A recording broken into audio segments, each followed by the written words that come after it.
किन्नर के राम की जो कथा यात्रा है, आगे चल कर के वंचितों के राम की कथा यात्रा होनी है। जल के राम, नदियों के राम, प्रकृति के राम, ये सारी की सारी जो चीज़ें हैं वह हमारे गुरुदेव जगत गुरु स्वामी रामानंदाचार्य जी, रामभद्राचार्य जी और प्रयागराज में दिव्यांगोत्थान श्री राम न्यास मंडल जो है, न्यास समिति जो है, अभिषेक तिवारी जी आदि उसमें काम करते हैं।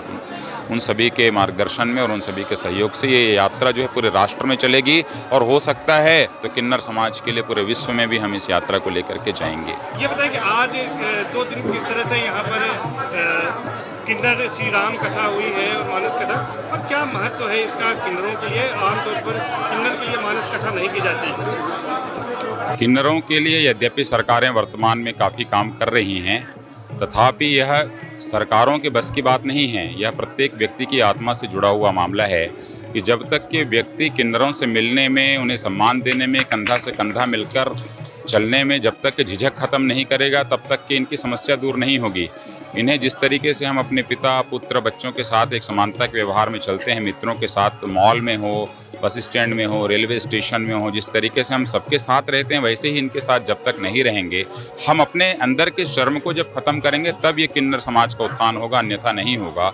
और इसी प्रयास में हम इस किन्नर के राम की कथा कर रहे हैं। ये किन्नर जो हैं उपदेवता माने गए हैं।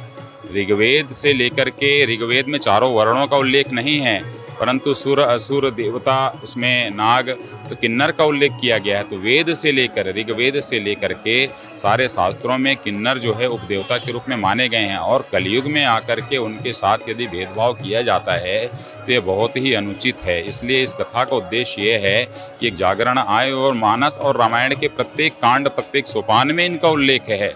तो इसको लेकर के एक जन जागृति फैलाने की कोशिश की जा रही है कि ऐसे माता और पिता यदि उनके कोख से किन्नर पैदा होते हैं तो उन्हें वो कभी भी किसी भी तरीके से अपने से पृथक न करें, उन्हीं उसी तरीके से पालें और पोसें जैसे बाकी बच्चों को पालते और पोसते हैं। जी, जय श्री महाकाल। ये बहुत सौभाग्य की बात है हम किन्नर समाज के लिए, क्योंकि यहाँ गंगा जमुना सरस्वती माता के समागम है।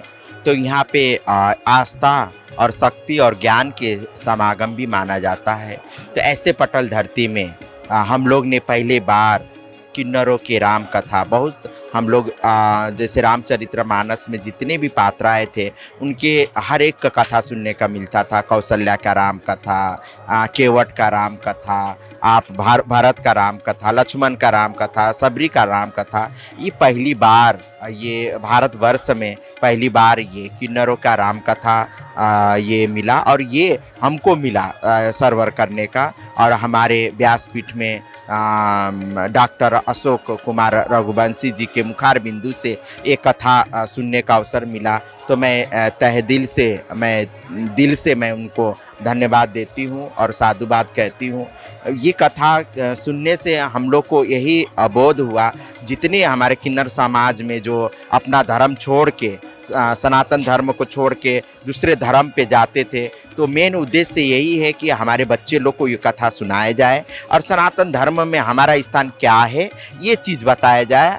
ये मेन उद्देश्य था। और ये उद्देश्य में, जिस उद्देश्य से ये कथा हम लोग ने सुना और सुनाया गया, तो कहीं हद तक 99% तक सफलता मिली। और हम लोग को पता चला, हम लोग को ज्ञान मिला कि सनातन आदिकाल से, जब से सृष्टि का उत्पत्ति हुआ है, जब से सनातन धर्म का उत्पत्ति हुआ है, तभी से किन्नरों का भी स्थान था और किन्नरों का भी गरिमा है और किन्नरों का भी उपस्थिति था। ये चीज़ हम लोग को पता चला।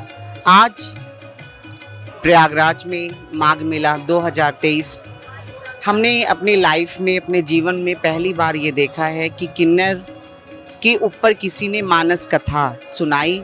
और मैं डॉक्टर अशोक हरिवंश को दिल से धन्यवाद करती हूँ कि उन्होंने किन्नर समाज के ऊपर किन्नर राम मानस कथा यहाँ आज सुनाई। और देख के दिल बहुत वो हुआ कि किन्नरों के लिए आज तक कभी भी किसी व्यक्ति ने हमारे समाज को बढ़ावा नहीं दिया।